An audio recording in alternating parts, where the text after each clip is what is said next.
Hola, buenos días, bienvenidos. Habíamos visto en los anteriores vídeos atmósfera y habíamos visto el tiempo.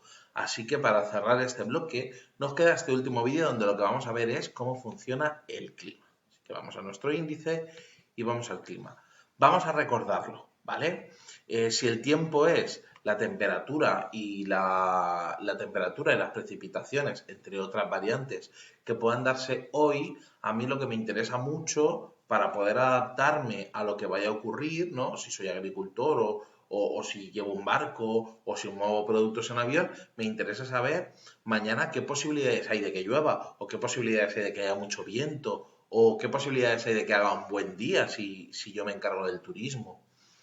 Pues para eso se elabora el clima. ¿Cómo se saca? Pues a mí que este marzo haya llovido mucho no me importa absolutamente nada. Lo que me importa es qué ocurre de normal en marzo en Santa Pola, ¿no?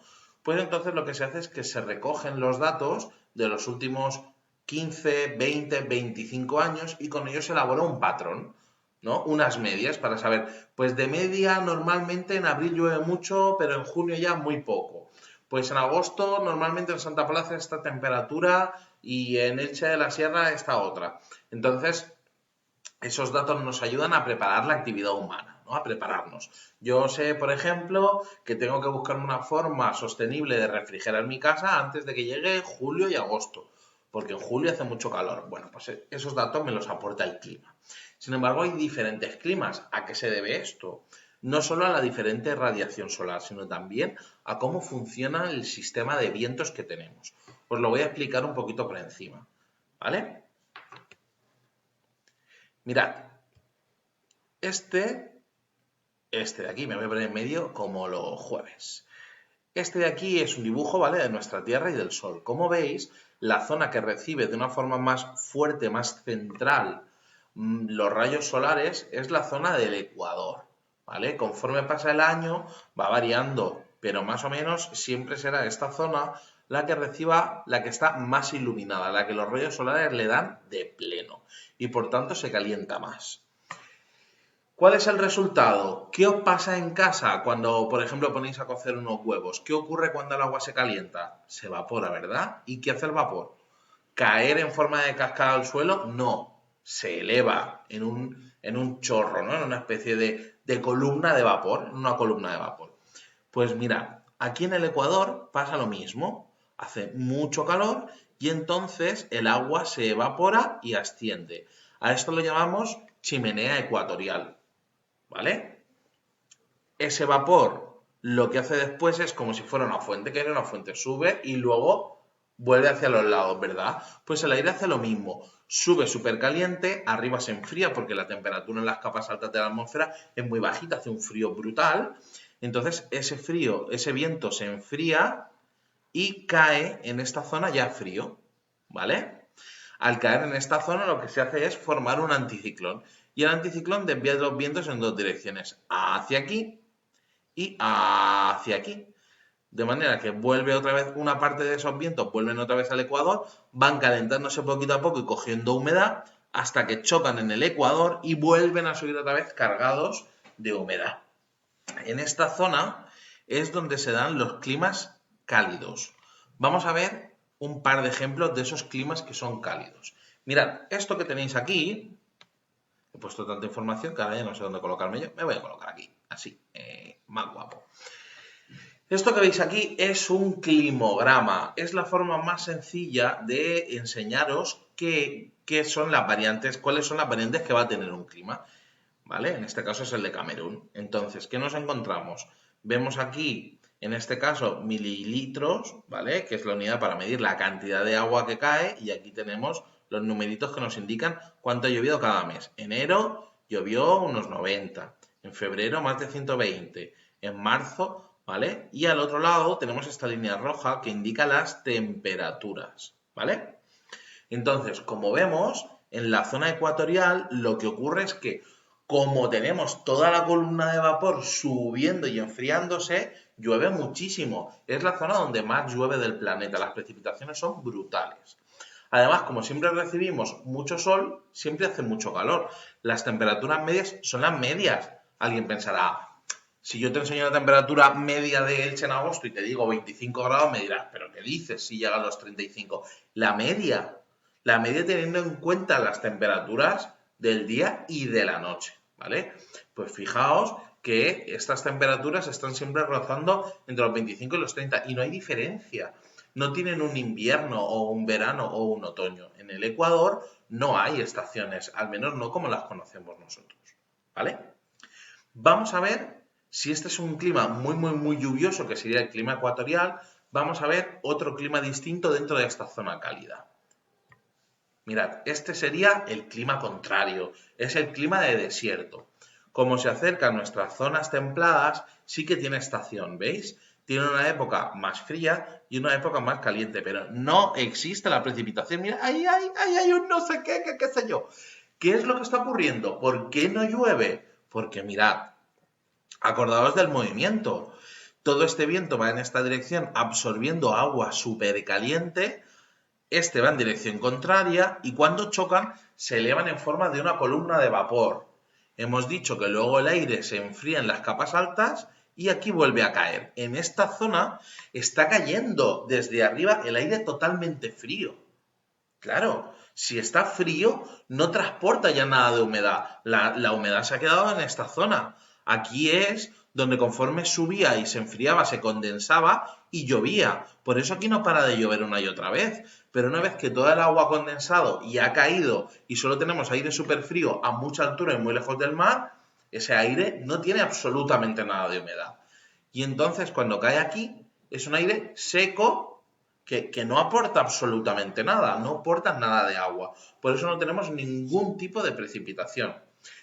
Como la Tierra bascula, ¿vale? Acordaos que el eje está inclinado. Si yo soy el Sol, ¿vale? Aquí le da más por debajo. Si este fuera el Ecuador, a ver cómo lo pongo bien. Ahí.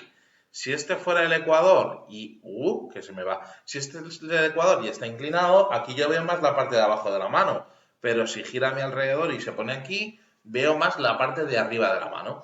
Pues eso hace que a veces haga más calor en esta zona de aquí y otra por encima del Ecuador y otras veces haga más calor por debajo del Ecuador, es decir, el invierno y el verano térmico. Por eso sí tienen una diferencia de temperatura, tienen un invierno y tienen un verano, ¿vale? Pero también depende mucho del tipo de desierto. Vamos a ver otro clima cálido, que es intermedio entre los dos. Mirad, este es el clima tropical, es el típico de la sabana, donde los leones y todo esto. ¿Qué es lo que tienen? Tienen las temperaturas que se mueven un pelín más que en el Ecuador, pero poco más que en el Ecuador, ¿vale? Pero lo que sí que tienen es una estacionalidad en las precipitaciones, fijaos. Tienen una época en la que llueve muchísimo, que coincide con el verano, y una época en la que no llueve nada, que coincide con el invierno, ¿vale? Es una zona intermedia que recibe un poquito la influencia de los dos climas. Es tan húmedo como el ecuatorial, pero solo la mitad del año, ¿vale? ¿Lo veis? Vale, la siguiente zona nos vamos a ir a los polos, que es donde hace un clima frío. Fijaos qué frío, estamos hablando de cerca de 18 grados bajo cero de temperatura media. De temperatura media, ¿vale? O sea, terrible. Estamos hablando de que ahí a lo mejor las mínimas por las noches son de 30 grados bajo cero. Ahí es que terrible, perdóname la expresión, pero ahí no se puede ni mear. Conforme están meando se congela. Bueno, terrible. Y fijaos, ¿por qué las precipitaciones son tan bajas? Mirad, cuando el aire se enfría mucho, lo que pasa es que se enrarece y de repente se comprime y pesa un montón.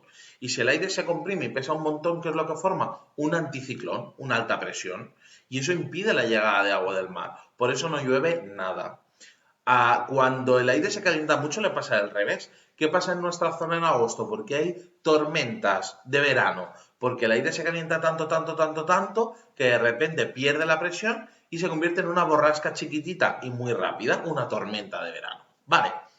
Entonces lo que hace, ¿vale? Es que como es un anticiclón enorme, tira aire en esta dirección muy frío hacia esta zona, ¿lo veis? Claro, pero el anticiclón de aquí, es decir, esta llegada de vientos muy fríos que aquí formaba una alta presión, tira vientos muy cálidos en dirección contraria. Y aquí en medio se van a chocar los vientos fríos y los vientos cálidos. Es la zona templada porque llega influencia de los dos, del frío y del calor. Y aquí sí que va a haber una estacionalidad clara, tanto en temperaturas como en precipitaciones. Muy rápido, ¿qué climas nos podemos encontrar en la zona templada? Mirad, este es el oceánico, esto es Londres. Fijaos, ¿vale? Las temperaturas son relativamente suaves, de entre 5 y 20 grados, y llueve prácticamente todo el año, ¿vale? Otro ejemplo. Otro ejemplo sería un clima mediterráneo. En este caso, uy, no se ha cogido yo un clima continental. Yo pensaba que sí. Aquí, pero no lo he puesto, mentira. Un clima mediterráneo, ¿vale? Que sería como el nuestro. ¿Qué le pasa? Sea también en estas zonas. Es un clima cálido pero seco, ¿vale? ¿Qué pasa? Que fijaos, este es el de Santa Pola. Si miráis las temperaturas, ¿vale? Que están del revés, aquí están los datos de temperatura, ¿veis? Grados. El invierno es muy suavecito, ¿vale? No es que haga calor, pero es muy suavecito. Estamos hablando de una temperatura media en torno a los 11 grados. Está muy bien. Pero en verano sí que es cálido, fijaos. Fijaos aquí, 25, 26, 27 grados de media entre el día y la noche. Es mucho calor. Pero lo que más destaca en el clima mediterráneo sobre todo es esto.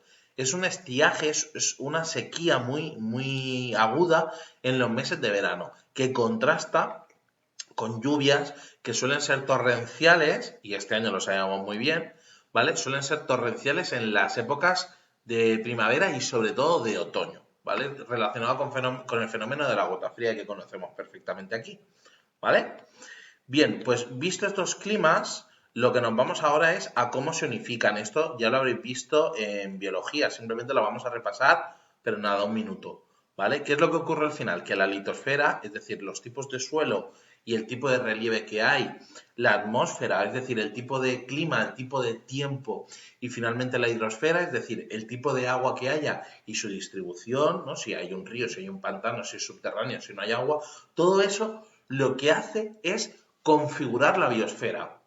Es decir, van a aparecer una serie de plantas y una serie de animales que se van a adaptar a las condiciones de esa litosfera, de esa atmósfera y de esa hidrosfera en un lugar determinado, en una zona. ¿Verdad? En esta zona hace un clima mediterráneo y coincide que la hidrosfera es escasa porque llueve poco y coincide que la litosfera, sobre todo la tierra, es arcillosa y no hay grandes montañas y todo eso da como resultado una fauna y una flora concreta, es decir, un tipo de plantas y un tipo de animales determinados. A esas zonas se les denomina zonas bioclimáticas, porque suman esas características biológicas al resto de cosas de la litosfera, de la atmósfera y la hidrosfera que lo condicionan. Y ya para despedirnos de este mundo tan chulísimo y tan variado que tenemos, os dejo estas imágenes, me voy a poner aquí en el desierto para dejaros espacio para disfrutarlo, ¿vale? De lo enorme y lo precioso que es como resultado nuestro planeta, porque tiene una variedad riquísima en zonas bioclimáticas. Y nada, y simplemente voy a dedicar estos últimos segundos a insistiros muchísimo en que todo este equilibrio entre la litosfera, la atmósfera, la hidrosfera, la biosfera es un equilibrio muy delicado que lleva gestándose millones de años, que ha proporcionado una vida brutal y que nosotros nos lo estamos cargando cuando utilizamos insecticidas en la agricultura, cuando contaminamos las aguas o las consumimos en exceso, cuando talamos de forma abusiva, cuando entramos en un ecosistema y modificamos una sola cosa, nos lo podemos cargar. Si yo entro aquí y no talo ni cazo, pero resulta que contamino las aguas, me cargo el ecosistema. Si yo entro aquí si yo entro aquí en la tundra y respeto el agua, pero me dedico a cazar, me cargo el ecosistema. Si yo entro aquí y respeto el agua y respeto a los seres vivos, pero me dedico a talar a saco, me cargo esa zona bioclimática. Son muy sensibles y no las estamos cuidando. Así que nada, simplemente insistiros mucho. Todo esto es el precioso resultado de una máquina, de un auténtico engranaje muy complicado, muy delicado y precioso que es nuestro planeta y que son las zonas bioclimáticas y las tenemos que cuidar. Muchas gracias y espero que os haya gustado estos vídeos.